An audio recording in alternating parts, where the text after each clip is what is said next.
रात से भूखा था। मैडम के साथ सारी रात बाहर रहने की वजह से मैं कुछ भी खा पी नहीं सका था। अभी गर्मा गर्म नाश्ता देखा तो मुंह में पानी आ गया। फौरन से नाश्ता करने लगा।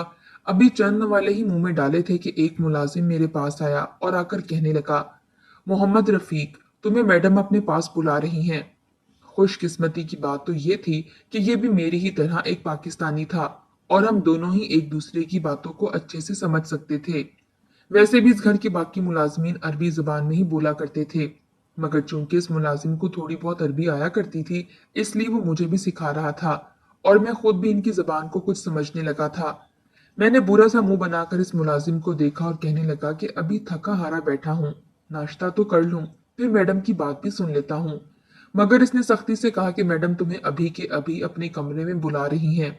अगर तुम ना गए तो तुम्हें पता है ना इनका, वो किस कदर गुस्से की तेज हैं।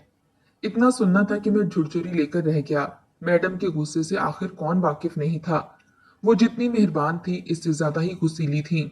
एक बार एक मुलाजिम ने इनसे बीवी की बीमारी का झूठ बोलकर इनसे कुछ पैसे ले लिए, जबकि इसने बीवी को शादी का एक महंगा तोहफा देना था। जब मैडम को पता चला तो गुस्से में आकर इसे नौकरी से ही निकाल दिया था। मैं तो कम से कम इस वक्त नौकरी नहीं छोड़ सकता था। आखिर को पूरे टब्बर की जिम्मेदारी मुझ पर थी। मैंने एक तरसती हुई नजर नाश्ते पर डाली और फिर हाथ पोंछकर उठ बैठा। हमारा क्वार्टर मैडम के आलीशान महल जैसे घर के अकब में वाक़या था। मैं घर में दाखिल हुआ तो मैडम अपने कमरे में सोफे पर बैठी कुछ सोच रही थीं। मैं दस्तक देकर कमरे में दाखिल हो गया। मैडम ने मेरी मौजूदगी महसूस की तो उठकर खड़ी हो गईं। मैंने एक सरसरी सी निगाह मैडम के चेहरे पर डाली थी। बिलाशुबा वो एक अरबी खातून थीं और बला की हसीन और पुरकशिश शख्सियत की मालिक थीं। इनकी उम्र 30 से 35 के दरमियान थी, मगर वो आज भी किसी दुशीज़ा से कम नहीं लगा करती थीं। वो बहुत ही खूबसूरत थीं। हर वक्त जेवरात से लेस रहा करती थीं। ऐसे लगता था जैसे ये कीमती जेवर इनकी खूबसूरती में मजीद चार चांद लगाने के लिए बनाए गए हों। एक ही नजर में इनका जायजा लेने के बाद मैंने अदब से सर झुकाकर मैडम को सलाम पेश किया। उन्होंने मेरे सलाम का जवाब दिया और फिर कहने लगी कि मोहम्मद रफीक, तुम्हारी बीवी पाकिस्तान में क्या काम करती है। मैडम के मुंह से ये सुना तो मैं चौंक कर इनकी जानिब देखने लगा। भला वो मेरी बीवी के बारे में क्यों पूछ रही थी। मैंने मैडम की जानिब एक नजर उठाकर देखी और फिर फौरन बोला कि मैडम जी, वो तो एक घरेलू पर्दादार खातून है, घर में रहकर घर के कामकाज में मेरी अम्मा का हाथ बटाती है। मैडम ने जब ये सुना तो कुछ सोचते हुए कहने लगी, तुम अपनी बीवी को यहाँ बुला लो। मैंने मैडम की बात सुनी तो मेरे होश उड़ गए। मैं तो सोच में पड़ गया कि मैडम ने ये क्यों कहा है, या यही कहा है या कुछ और। मैंने मैडम को कहा कि वो तो कभी घर से बाहर नहीं निकली, भला यहाँ आकर क्या करेगी। मैडम ने मुझ पर एक सख्त नजर डालते हुए बात जारी रखी। कहने लगी, मुझे एक अदद मुलाजमा की जरूरत है। मैंने हैरानगी से मैडम की जानिब देखा। इनके पास तो इतने नौकर चौकर थे और सौदरियत में क्या मुलाजमों की कमी हो गई थी जो वो मेरी बीवी को यहाँ लाना चाहती थी। मैंने पहली बार मैडम की आंखों में आंखें डालकर देखा और इनसे कहने लगा कि मैडम जी, मेरी बीवी भला आपकी मुलाजमा बनकर क्यों काम करेगी। इसे यहाँ पर लाने का खर्चा, फिर इसके रहने का खर्चा मुझे अपनी तनख्वाह से ही पूरा करना पड़ेगा। मैं आपको यहीं से कोई मुलाजिम ढूंढ देता हूँ या अपना छोटा भाई बुला देता हूँ। मगर मैडम ने एक करख्त नजर मुझ पर डाली और गुस्से से मेरी जानिब देखकर कहने लगी कि शायद तुम भूल चुके हो कि तुम इस वक्त कहाँ खड़े हो और किससे बात कर रहे हो। मगर तुम्हारी याद दहानी के लिए मैं तुम्हें याद दिला दूं कि तुम इस वक्त मेरे महल में खड़े मुझसे हम कलाम हो रहे हो। तुम इस कमरे में खड़े हो जहां पर आज तक बड़े बड़े शेख आने से कुतराते हैं, जिन्हें मैंने आज तक अपने आलीशान घर के गेस्ट रूम तक ही महदूद कर रखा है। और तुम मेरे मुलाजिम होकर मुझसे सवाल कर रहे हो कि तुम अपनी बीवी को यहाँ पर क्यों बुलाओ। मैडम के मुंह से जब मैंने ये सुना तो मेरे कान की लुएं तक सुर्ख हो चुकी थीं। मैं शर्मिंदगी से सर झुकाकर मैडम से माफी मांगने लगा। भला मैं कैसे अपनी औकात भूल सकता था। हाँ, ये बात भी सच थी कि सब मुलाजमों में मैडम मेरी बहुत ज्यादा कदर किया करती थी।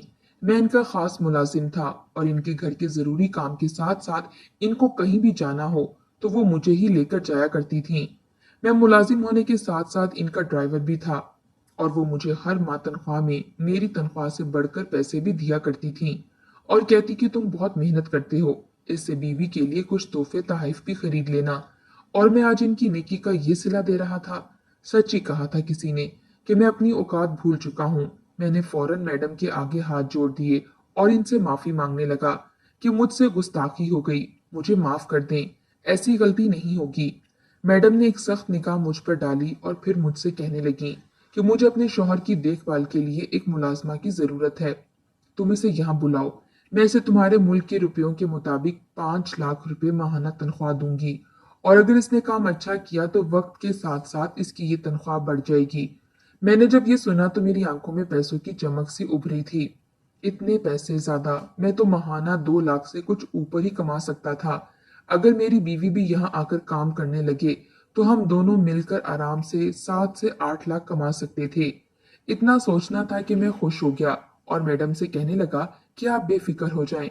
मैं कल ही अपनी बीवी को यहाँ बुलाता हूँ और हम दोनों आपकी नौकरी करेंगे। मैडम के चेहरे पर एक मुस्कुराहट फैली थी। मैं फौरन भागकर अपने क्वार्टर में आया। मेरी तो सारी भूख ही मिट चुकी थी। सारा ध्यान अपनी बीवी की जानिब था। मैंने फौरन इसे कॉल मिलाई। वो उस वक्त दोपहर का खाना बना रही थी। मेरी खुशी इससे भी छुपी ना रह सकी। मुझे खुश देखकर वो मुझसे पूछने लगी कि मोहम्मद रफीक, तुम इस कदर खुश क्यों हो? लगता है आज मैडम से तुम्हें तनख्वाह मिली है। मैं मुस्कुराकर बोला कि नहीं पगली, तुम्हारे लिए खुशखबरी है। तुम कहती थी ना कि तुम यहाँ आना चाहती हो, उम्रा करना चाहती हो और यहाँ पर मेरे साथ रहना चाहती हो। मेरी बात सुनकर फरी तो खुशी से फूले नहीं समा रही थी और कहने लगी कि हाँ, मेरी तो यही ख्वाहिश थी कि मैं तुम्हारे साथ ढेर सारा वक्त गुजारूं। आखिर शादी को सिर्फ चंद माह ही गुजरे थे कि तुम सऊदीया चले गए। मैंने ये खबर फरी को सुनाई तो वो खुशी से झूम उठी। कहने लगी कि वो नौकरी करने के लिए तैयार है। इसके तमाम तर मामलात मैडम ने ही देखे थे और फिर कुछ ही दिनों बाद फरी मेरे पास सऊदी अरब चली आई। फरिया मेरे पास आकर बेतहाशा खुश थी। मैं इसको मैडम के पास लेकर गया तो मैडम ने इसके चेहरे पर एक नजर दौड़ाई और मुस्कुराकर इसे सीने से लगा लिया। मैडम दिल की बेहद अच्छी थीं, वरना नौकर की बीवी को कौन सीने से लगाता था। मैडम मेरी बीवी को देखकर कहने लगी कि तुम्हारी बीवी तो बेहद हसीन है, बिल्कुल वैसी ही जैसे तुमने अपने मोबाइल में दिखाई थी। मैं खुशी से शर्मा गया था, जबकि फरी भी अपनी तारीफ सुनकर शर्म से सर झुका गई। मैं अपनी बीवी को याद करके बेहद अफसुर्दा हुआ करता था। मेरा कुछ इखलाक भी अच्छा था। मैडम जल्दी मेरे साथ कुछ मानूस सी हो गई और एक रोज मुझसे कहने लगी कि अपनी बीवी की तस्वीर तो दिखाओ, कैसी है वो, जिसकी खातिर तुम इस कदर परेशान और दुखी दिल रहते हो। मेरी बीवी को देखते ही मैडम की आंखें हैरत से फैल चुकी थीं। वो मुस्कुराकर कहने लगी कि माशाल्लाह, तुम्हारी बीवी तो बिल्कुल एक परी जैसी हसीन है। वो बहुत प्यारी है। तुम तो खुशकिस्मत हो, तुम्हें इतनी प्यारी बीवी मिली। इसलिए मेरी मैडम ने मेरी बीवी को देख रखा था। मैडम खुद तो 30-35 साल के करीब की खातून थी, मगर इनका शौहर 80 साला बुढ़ा अरबी था। मुझे ये बात अक्सर सोचने पर मजबूर कर देती थी और आज तो जब फरी ने भी मैडम के शौहर को देखा तो वो परेशान सी हो गई। मेरे पास आकर कहने लगी कि मोहम्मद रफीक, ये मैडम ने इस बूढ़े खूसट में आखिर क्या देखा जो इसे शादी कर ली? ये तो कहीं से भी मैडम का मेल नहीं खाता। मैडम तो आज भी जवान जहां दिखती हैं, जबकि वो तो 80 साला बुढ़ा ज़ईफ। मैडम को इससे कैसे मोहब्बत हो गई? मैं भी तो कब से इसी सोच में गुम था। जब से यहाँ पर आया था, मैडम के शौहर बिस्तर पर लेटे रहते थे। इनको फॉलिज का अटैक हुआ था और वो कोमे की कैफियत में थे, इसलिए चल फिर भी नहीं सकते थे। मैडम ने इन्हीं की देखभाल के लिए मेरी बीवी को यहाँ बुलाया था। ये बात मेरी समझ से भी बाहर थी कि आखिर मैडम ने इस बूढ़े से मोहब्बत कैसे कर ली, क्योंकि अक्सर मैडम कहा करती थी कि इनकी शेख जब्बार से पसंद की शादी है। खैर कुछ रोज आराम से गुजरे तो मैडम एक रोज मेरे पास आई।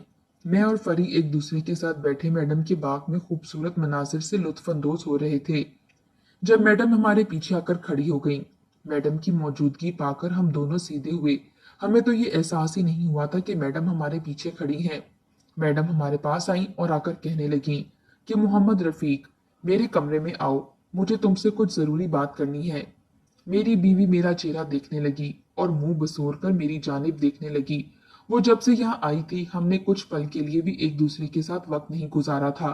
रात होती तो इस कदर थक जाते कि जल्दी सो जाया करते थे, और आज जब थोड़ा बहुत वक्त मिला था तो मैडम ने मुझे बुला लिया था। मैं फरी को इशारा करता हुआ मैडम के कमरे में जाने लगा। वो भी मेरे साथ ही चलने लगी, मगर तभी मैडम ने इसे तंबिया किया कि सिर्फ मोहम्मद रफीक को अपने कमरे में आने का कहा है। इसका यही मतलब था कि इसकी जरूरत नहीं है। मैं चलता चलता मैडम के कमरे में आ गया। मैडम ने मुझे अपने पास बुलाकर कहा कि मोहम्मद रफीक, मुझे काम के सिलसिले में रियाज जाना है, तो मैं चाहती हूँ कि तुम मेरे साथ चलो। रियाज शहर यहाँ से 3 घंटे की मुसाफत पर था, मगर अब तो रात हो चुकी थी। मैंने मैडम से सवाल करना चाहा मगर फिर चुप हो गया। भला मैं नौकर था और नौकर की क्या मजाल जो मैडम से सवाल करता। मैंने मैडम की हुक्म की तामील की और गाड़ी निकालने लगा। मैडम से जब मैंने पूछा कि मैडम, हम कितनी देर रियाज में रहेंगे, तो मैडम कहने लगी कि अभी कोई इल्म नहीं, शायद चंद हफ्ते या महीने भी लग सकते हैं। मेरे तो होश उड़ चुके थे, जबकि फरी भी मेरे करीब ही खड़ी थी।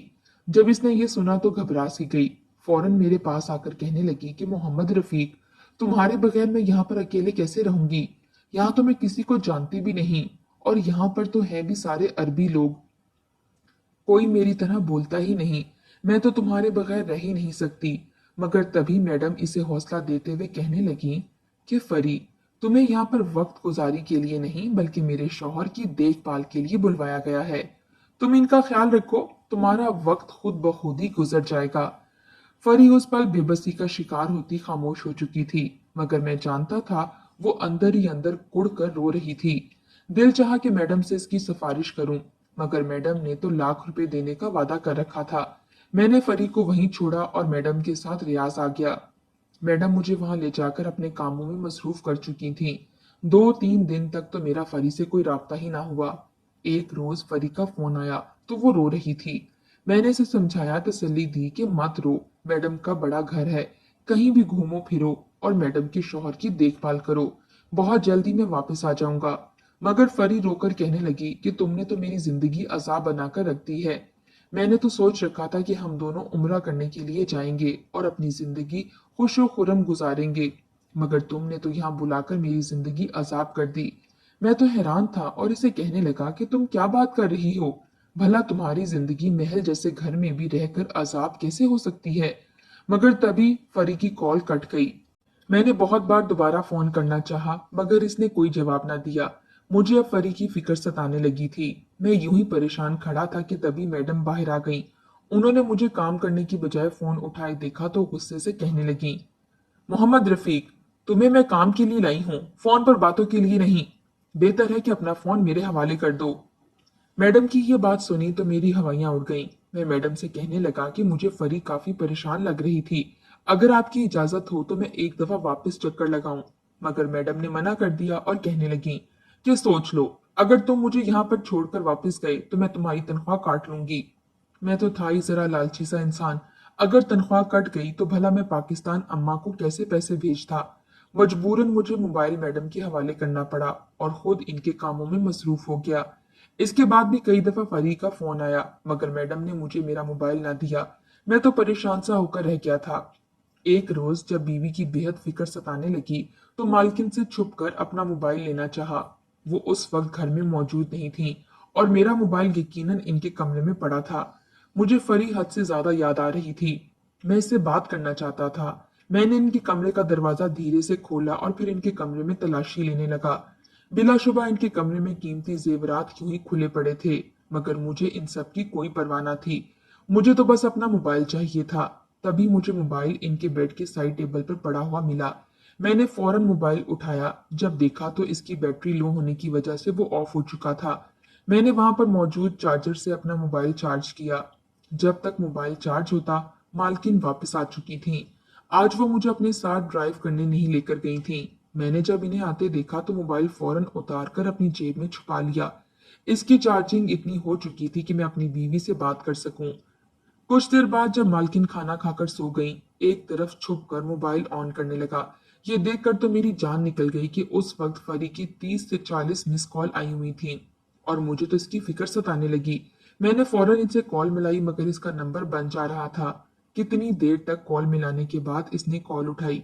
वो बेतहाशा रो रही थी। इसकी हिचकियां बंद चुकी थीं। मैं फरी से बुखलाकर कहने लगा कि फरी, क्या हुआ है तुम्हें? तुम इस कदर क्यों रो रही हो? किसी ने तुम्हें कुछ कहा है? फरी रोने लगी और रो रो कर कहने लगी कि तुमने तो मेरी जिंदगी अजाब बनाकर रख दी।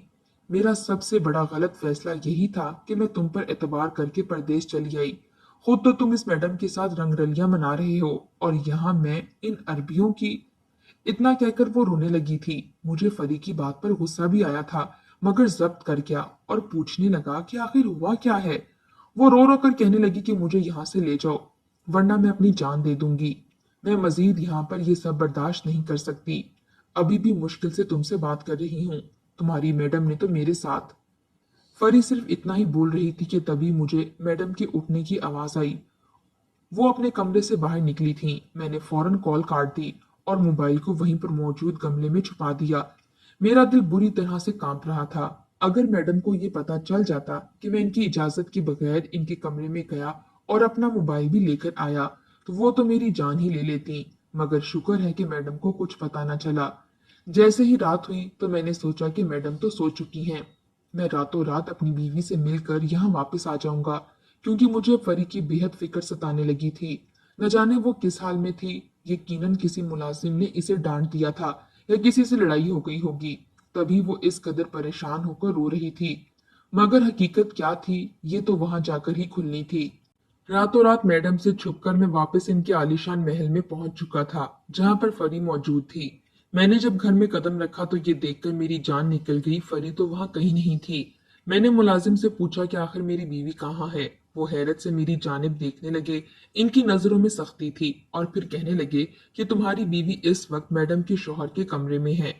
इतना सुनना भी मुझे इनके मुंह से काफी अजीब लगा। मेरी बीवी तो इसलिए रखी गई थी, मगर इन नौकरों का अंदाज इंतहाई अजीब था। मैंने इस कमरे की जानिब कदम बढ़ाना शुरू किए और जो ही दरवाजा खोला तो सामने का मंजर देखकर मेरी जान निकल गई। मैडम का शौहर तो 80 साला अरबी बेड पर नीम दराज बैठा था, जबकि मेरी बीवी इसके पैरों का मसाज कर रही थी। मेरी बीवी बेतहाशा रो रही थी।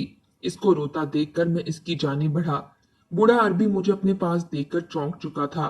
मुझे देखकर फरी रोते हुए मेरे सीने से लग गई। मैं इसे यूं बुखलाया हुआ देखकर सवाल पर सवाल करने लगा और इस अरबी को खूंखार नजरों से देखने लगा।